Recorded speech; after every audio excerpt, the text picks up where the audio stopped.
Despite already owning a ton of GMTs, honestly, too many at this point, I recently bought another. Because not only is it one of the coolest looking GMTs I've seen, but it's also one of the most subtle and stealthiest at the same time, making it ideal for travel. So this is the newest version of the Trail Trekker, the Trail Trekker Carbon, which is a collaboration between Nodus and Raven watches.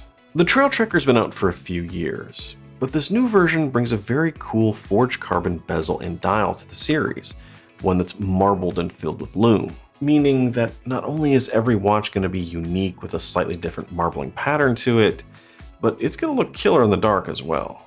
Beyond that, there's a lot to love here, and I'm going to try to cover as much of it as I can. And one of the first things that's great about it is its size and how it wears, as that is one of the big things that makes this an ideal travel watch. After all, if something's too big or too thick or just awkward on the wrist, it's not going to work as your primary watch. Ideally, you're going to want something that's going to be perfect for not only multiple situations, but times of year, weather, temperature, and being able to fit under a long sleeve or a coat. And I think this Trail Trekker is perfect for that, as it's 39.5mm wide with a 46.6mm lug-to-lug. Meaning as long as you don't have an extreme wrist on either the slim or the fat side, it should be a good fit. At the same time, it's only 11.8mm thick, and that's 11.8 from the case back to the top of the box cut sapphire. Now, for those of you who don't think that's particularly thin, remember that this is a GMT. I think someone made a comment about this in the recent Henry Archer review. And just like there, I'm going to tell you here that for reference, 11.8 is thinner than both a GMT-Master and an Explorer II, probably the two biggest icons for GMTs. And here it does this while maintaining 200 meters of water resistance. And when it comes to the 9075 based GMTs, which are true travelers GMTs, this is one of the thinnest I've seen. And if you remember that when they were first released, a lot of them were pretty chunky. And I'm glad to see that brands have figured out how to bring this down, as it makes a huge difference on the wrist. And here with my 7.25" wrist, I've worn this comfortably for a couple of weeks straight now. It's very comfortable, and I can easily see taking this on a long trip. I think it hits that sweet spot in terms of comfort and presence, and I'm actually surprised at how lightweight this feels. I think it's about 150 grams, give or take on its bracelet. And when you swap to the alternate rubber strap that comes with it, it's only 90 grams. And yes, you're not mistaken when you're looking at this, that alternate rubber strap comes with fitted metal end links. More on both of those in a bit. There's also a DLC coating protecting the 316L steel case, which again, we'll talk a little bit more in a second. And since this is from Nodus, the watch is assembled in the USA, and that movement is further regulated to be within 8 seconds a day, with this one running about +4. And I should also point out that this watch is currently sold out. I know how some of you get when you go to buy one and you can't, so I just want you to know that up front. They actually debuted this at their Intersect show in Los Angeles, and between the showgoers and the Nodus Facebook group, this one went pretty quick. Like I said, I jumped on it as soon as it went live. However, Nodus also said that there will be another batch coming late this year. So if it's one you're really interested in, you can go to their website and sign up to be notified when that's available. Anyway, let's move on to the watch itself, the design. And if you're not familiar with the Trail Trekker, like I said, it's a collab between Nodus and Raven watches, essentially combining the best aspects of Nodus's contoured GMT and Raven's Trekker, creating a tooly yet adventure-worthy GMT. And this is actually the fourth version of the Trail Trekker, and it has a lot in common with the first one that came out in 2024, which I believe they are still making, and they do restock from time to time. But like that one, the Carbon takes a sleek 316L stainless case and puts a matte gray DLC coating on top of it. But where this one goes its own way is with its forged carbon bezel and dial, where, like I said before, each watch is completely unique thanks to the slight variations in the marbling. And as a side note, the bezel here is fixed, making this more of a sport or field GMT, not a diver. And the reason I'm bringing it up is because of the forged carbon bezel. It looks like it should turn. And when I first got it, that was one of the first things I tried to do with it, not realizing. But no, it's fixed, so just pointing that out. And I should also mention that the rotor noise here is a little louder than I would typically expect. I don't know if you can kind of hear it from that. At least compared to some of the other 9075 based watches I've had. It's not bad, I haven't noticed it while wearing it, but again, just want to point that out. Now, as a whole, I really like the Trail Trekker series. In fact, I saw the first one, the clay version, years ago when Nodus had Intersect here in Dallas. I think this is one of the 2 watches they had at their table that I just kept coming back to. And if you're a longtime viewer and that story sounds familiar, it's because I mentioned it in the Unity review. The Nodus Unity was that other watch that I kept coming back to and eventually bought. But with the Trail Trekker, there was just something about it that was really cool. Now this is well made, I think that goes without saying, as when you look closely at it, all the details are sharp and refined. It has this terrific solid feel in the hand. But there's something about this tooly design that feels very familiar, yet also very different at the same time. And while I like the original clay version, I think this carbon version takes it to another level. The clay one is cool and it's even more subtle with gray undertones everywhere. Where here, the white indices and the hour markers on the bezel pop out, making it a little bit easier to read. As well as you have that sharp red GMT hand that just gives it a splash of color. Yet at the same time, it's still very subtle for a GMT, very stealthy. Which for me is a great thing to have when you're traveling. Not everyone wants to strut around like a peacock. And I think a lot of the subtleness here is thanks to that gray DLC coating.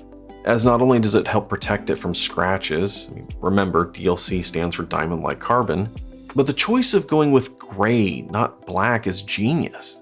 Black coated watches can be very cool, but at the same time I think they stand out like a sore thumb on your wrist. Whereas this matte gray just looks like dull steel, making it even more subtle and stealthy. At least at a distance. I think this is a watch that could easily be overlooked when you're walking around. Yet thanks to that forged carbon, it's one that draws you in when you get close enough to take in the details. And that forged carbon bezel is cool. It's hard to look at these shots and say anything else. I'll get to the Lume in a second, but there are a few things here I want to point out before we do that.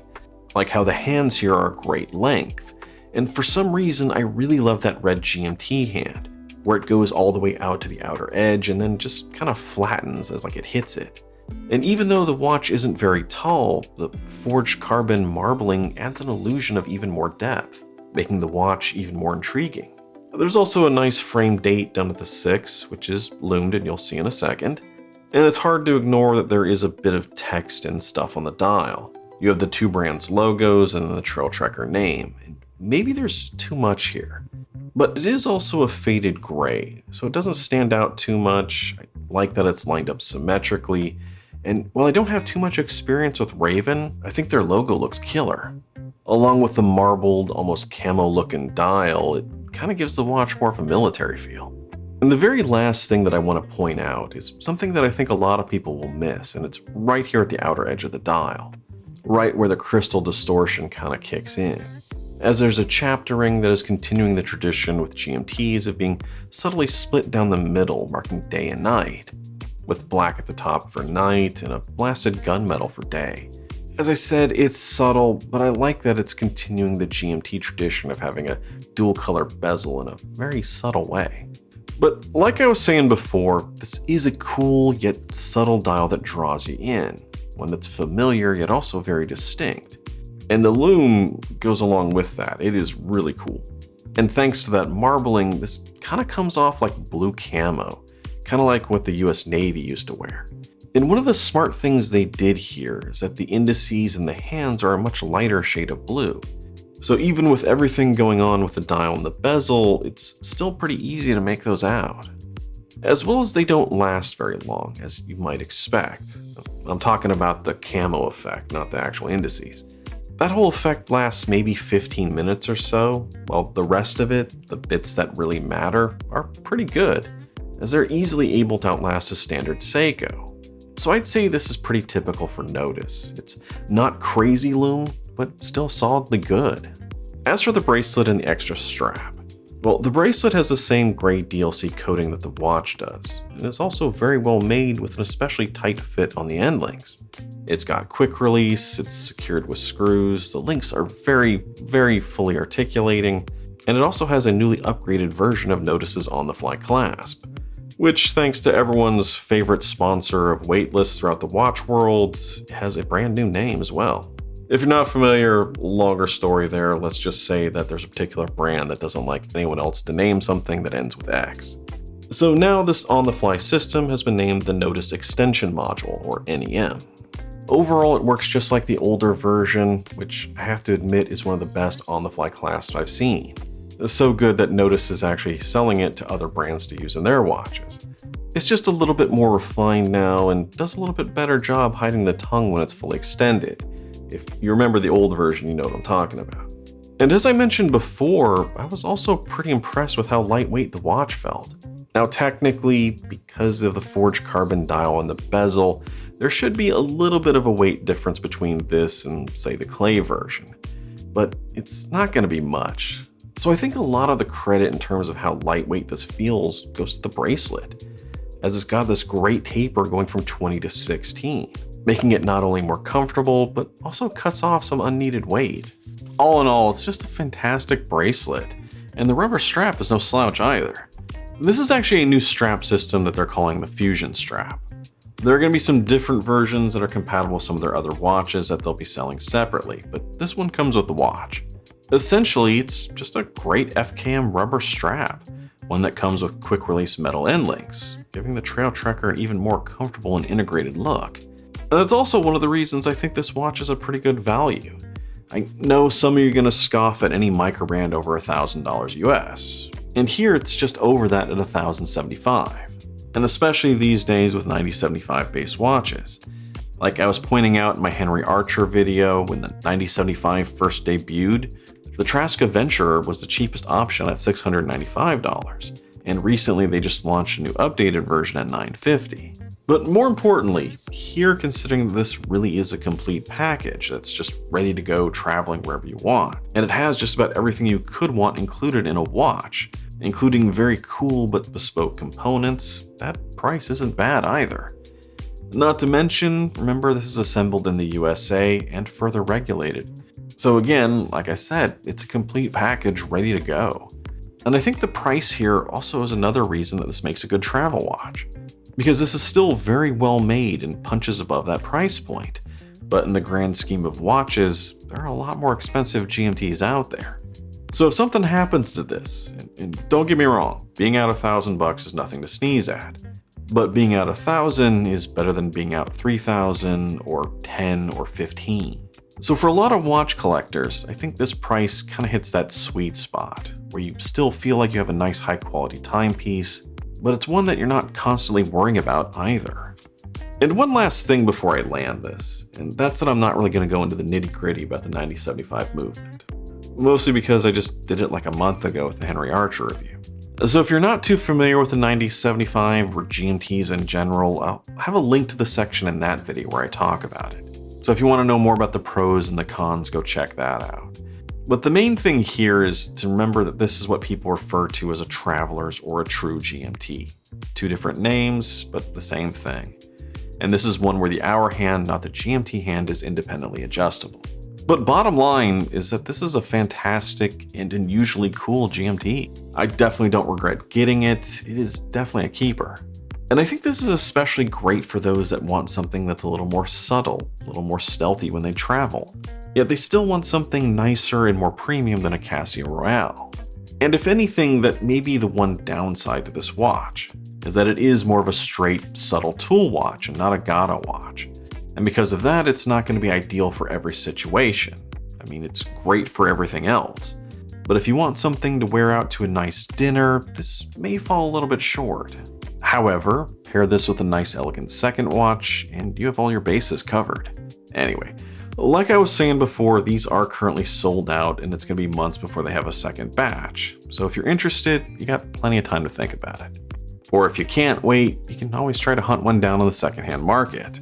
But if you find one, it won't be this one, I can guarantee you that. As usual, let me know your thoughts on this one down below, and if you can think of a better travel watch, mention that as well. I'm Shane, this is Relative Time, and I'll see you next time.